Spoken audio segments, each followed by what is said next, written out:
The real estate world has been upended by a historic verdict against the National Association of Realtors and several large residential brokerages. There's a lot of people out there cheering this on, and the media is spinning it as great news, not only for sellers, but also for buyers. I could not disagree more, especially for buyers, and I'm going to tell you why. First, let's hit the high points on what this case is all about. On October 31st, the jury in the Burnett versus National Association of Realtors Class Action Commission lawsuit returned a verdict in favor of the plaintiffs, awarding $1.78 billion in damages, and determined that a group of home sellers were harmed by the commission rules and practices which made mandatory offers of compensation paid by listing brokers to buyer brokers. The damages could be tripled under antitrust rules. It took 4 years for the case to work its way through the judicial system, 2 weeks in the courtroom, and only 3 hours for the jury to deliberate. The National Association of Realtors says it plans to appeal and is seeking a reduction in the damages awarded. NAR, along with Home Services of America, a conglomerate of real estate brokerages, mortgage companies, settlement service providers, insurance companies, corporate relocation companies, and affiliated businesses owned by Warren Buffett's Berkshire Hathaway, and Keller Williams Realty, the nation's largest brokerage by sales volume, maintain that they have not colluded to inflate or maintain high commission rates.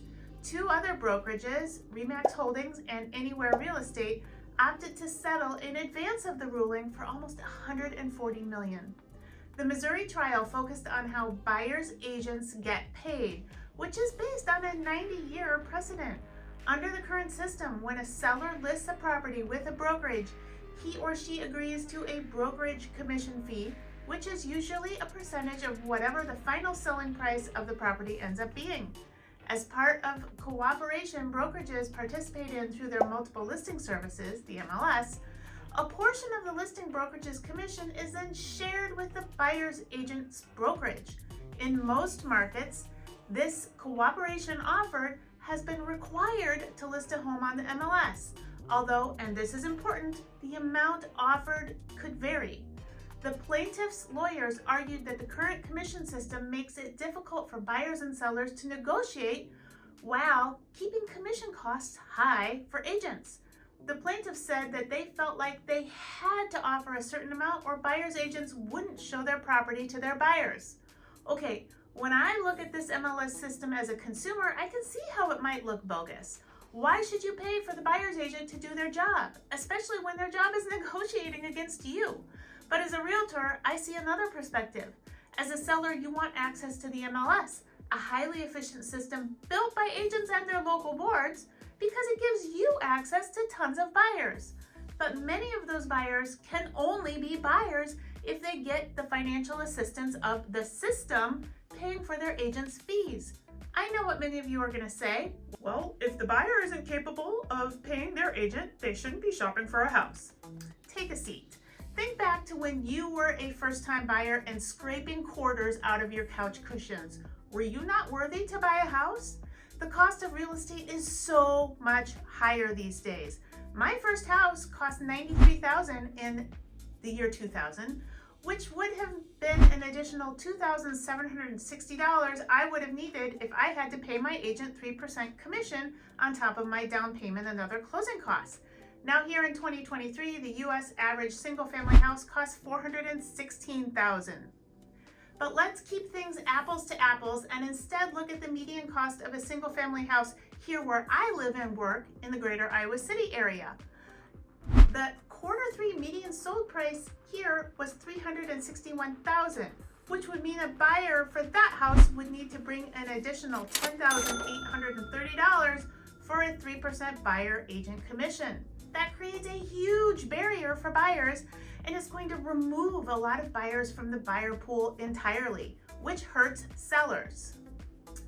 Fewer buyers means longer days on market and less competition. Less competition generally means a lower selling price and less favorable terms. So it's like the jurors and the sellers who want to dismantle the operating structure of the MLS don't understand how it works for the benefit of both buyers and sellers. It's like someone wanting to travel quickly and efficiently, so they buy an airline ticket. The price of the airline ticket buys you the use of the whole system: the airport, the security, the luggage handling, the airline staff, and the actual plane you want to sit on to get where you're going. You can't just go and decide you don't want to pay to support the airport part of the whole deal anymore and still expect the system to work. The National Association of Realtors is failing at their messaging to the public right now. NAR argues that the practice of listing brokers making offers of compensation to buyer brokers is best for consumers. Quote, "It gives the greatest number of buyers a chance to afford a home and professional representation while also giving sellers access to the greatest number of buyers," end quote, said Mantel Williams, a spokesman for NAR. He also noted that NAR's policies have always been that the offer for the amount of compensation is unspecified and could be as little as a penny. Okay, that's all nice and true, but it needs to be said in a way that the public resonates with. One facet of the argument made by the plaintiffs seemed to be that buyers would benefit from this systemic change because without the need to pay the buyer's agent's commission, the overall cost of houses would come down and increase affordability. This is laughable. Show me a seller that is going to drop their listing price below current market value out of the goodness of their heart. I'm waiting. Brokerage fees have been baked into home prices for a long time. They were baked in when those sellers were buyers purchasing the house. Those sellers wanted the benefit of agent representation when they bought the property, but now, no, they're going to keep that percentage in their wallet, not drop the listing price. You can't unbake a loaf of bread and turn it back into dough. Nothing has changed yet in the status quo of how agents are compensated for their work in real estate transactions, and it will likely be some time before any real change is seen because appeals are expected. What is sure, however, is that change is inevitable in a world in which more and more information is available to consumers. Real estate industry analyst Ryan Tomasillo, an analyst with Keefe, Burnett, and Woods, predicted that this lawsuit and other copycats coming down the pipeline could lead to a 30% reduction in the $100 billion that Americans pay in real estate commissions every year, as well as push almost half of the 1.6 million agents out of the industry. I'm not saying that every agent out there is a good one and deserves to keep their job. It's a well-known fact that 20% of the agents do 80% of the business. But of the agents that are left standing once all this shakes out, do you think that their prices are going to come down, or do you think that their professional value has suddenly exponentially increased? A recent Wall Street Journal article outlined 3 possible scenarios for how this very fluid situation could play out. Number 1, sellers no longer offer commissions to buyer agents. The brokerage listing fee agreed to between the listing agent and the seller at the time of signing a listing agreement is solely for the compensation of the listing brokerage and the listing agent for their services. Buyer agent compensation could be potentially negotiated between buyer and seller as part of an offer, an option which would work in favor of buyers in a buyer's market, that means a weak real estate market, when sellers are more motivated to try to appeal to buyers. Buyers' leverage to push sellers for financial assistance in paying buyer agent commission would significantly decrease when inventory is low and competition is high. The payment of buyer agent commission could come from a variety of sources. For example, some from the seller and some from the buyer. Number 2, buyers must pay for their own agents, period. If sellers are banned from paying buyers' agents, then buyers would be responsible for coming up with the additional cash on top of their down payment and closing costs to pay their agent. If they're unable to, they would forego professional representation of their own in the transaction on what is often the largest investment of their life. In this scenario, buyers' agents might end up offering hourly rates for services like getting access to and touring homes, writing contracts, transaction coordination, consultation services, reviewing inspection reports, negotiations, and whatnot. Or they might offer representation for a flat fee rather than a percentage. As it stands right now, with mortgage lending regulations, agents' commissions cannot be added to closing costs and rolled into a loan. 3, sellers can choose whether to offer commission upfront and determine how much to offer. This option is closest to the current system and is in fact already operating in some markets. Northwest MLS and broker-owned MLS in Washington State hasn't required sellers to make a minimum offer of compensation since 2019. However, 99.75% of sellers in that MLS have continued to offer compensation to buyer brokers, and 95% of those offers are at rates exceeding 2% of the purchase price, according to court documents shared in this class action lawsuit. Brokerage listing commissions have always been negotiable. Alternatives to the MLS system have existed for a long time, and sellers who chafe at the current system have other options, including listing with discount brokerages that offer limited marketing services and access to the MLS for reduced commission rates, listing their property for sale by owner on Zillow or FSBO websites, and selling their property through word of mouth. Okay, here are my thoughts. Homeownership is a cornerstone of the American dream and one of the most important wealth building vehicles for the average person. A 2020 study by the Federal Reserve found that homeowners in the US had a net worth of 40 times that of renters. I want the opportunity for home ownership to be an option for as many people as possible. As a realtor, I am required to put my client's interests first through my fiduciary duty to a client. I can't speak for other agents, but I can tell you that I do not steer my clients away from properties that pay a lower commission, which was an argument in the lawsuit. I had a buyer recently close on a relatively low dollar house, which had a long number of days on market, being on market, canceled and back, relisted several times, and it only offered a 2.5% commission to the buyer's agent, which is less than I would normally make for a home at its price point. I showed this buyer houses on and off for years and spent countless hours assisting and educating this person, both in person and virtually, because they live in another country. The only reason this sale happened is because I brought the buyer and held that buyer's hand through the process, including a very hairy home inspection, which I negotiated for them until the options were acceptable to all parties. The seller would not have found this buyer without the years of nurturing I put into this person, and the buyer would not have found this house without me making it possible. Those two would not have just found each other over the internet. The buyer lived on another continent in a time zone 7 hours away. The only way the buyer and the seller got to the closing table was through me making it happen for them. I didn't say a word to my buyer about the fact that I was not getting paid as much as I felt I should, despite the fact that my time and effort went far beyond what is typical. Now, the media and the realtor haters out there want to paint me and my colleagues as nothing more than door openers who are overpaid. My experience, knowledge, and guidance as a high-producing agent has been earned and has value. I am not just a salesperson. I'm an educator, a marketer, a creative, and a consultant in the real estate field.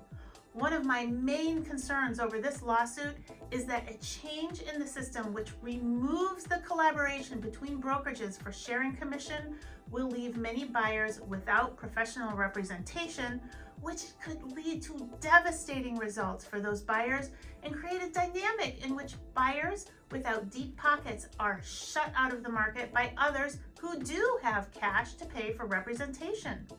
It is very easy to see how this will only further to divide people by reducing opportunity. I do not believe removing buyer agent compensation from the equation will lead to a reduction in home prices. In fact, I think it will end up costing buyers more money. I think prices will hold steady in the short term and continue to increase through appreciation, all while buyers face additional expenses and barriers to homeownership. I also foresee sellers having access to fewer buyers as a result of many buyers being unable to financially compensate an agent and being shut out of market participation. And do you know who is going to be negatively impacted the most? First-time buyers, minority buyers, and lower-income buyers. The system is going to be rigged against those buyers who are already struggling to hang on to the bottom rungs of the home ownership ladder in the first place. Why should a seller who wants to reduce the cost of listing their home for sale care? Because fewer buyers means longer days on market, higher carrying costs, and ultimately less favorable terms for you, the seller. Y'all are out there screaming about BlackRock and other investment companies snatching up all the houses for rentals and beating out the everyday Joe Schmo buyer. Think about it. Dismantling the MLS and disenfranchising buyers from being able to buy a home will create a nation of renters. Meanwhile, Zillow has been busy buying up platforms needed to run an effective and modern real estate empire. They've acquired electronic signature programs like .loop. They have showing scheduling systems like ShowingTime and CRMs like Follow Up Boss. Why is that? Are they positioning themselves to become the new de facto MLS? How will that work when a for-profit company without a code of ethics brokers the information? Do you trust Zillow? Sellers, in case you are not aware of how Zillow works, you have to pay them for leads. I know real estate agents who pay multiple thousands of dollars a month to Zillow for buyer leads. It's not a big jump of the imagination to see a day in which you, the seller, have to pay Zillow for the buyers that click on your listing or want to schedule a showing. Suddenly, you're not paying the buyer's agent commission, but you're paying a website. Meanwhile, buyers are paying their agent. No money was saved. In fact, more was squeezed. Pay to play, baby. Nobody rides the bus for free. Here's something you might not have thought about. Realtors offer both buyers and sellers a unique financial proposition in that we work for free for an unspecified length of time, often with very unpredictable and inconvenient hours, up until the point of closing, at which point we have earned our commission.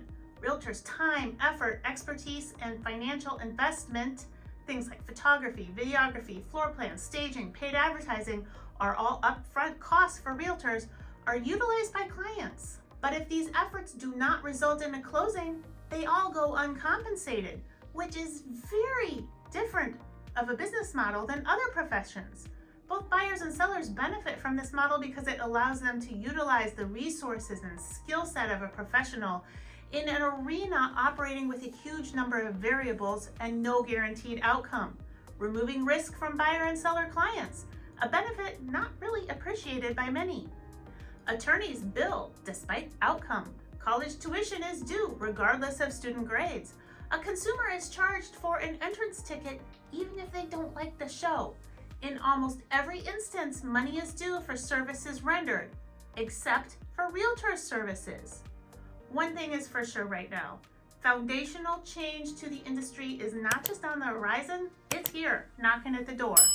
Nobody knows what the new system will ultimately look like, not even top real estate industry experts and attorneys. There is a lot of speculation and alarm amongst my colleagues and industry associates, and the news media is telling a very one-sided story. In an age when more information than ever, both accurate and not, is available to anyone with internet access, it's easy to confuse raw information with expertise and nuanced, seasoned perspective. It's easy to think something is easy until you try to do it yourself. Hey, it's been fun, and I'll catch you later.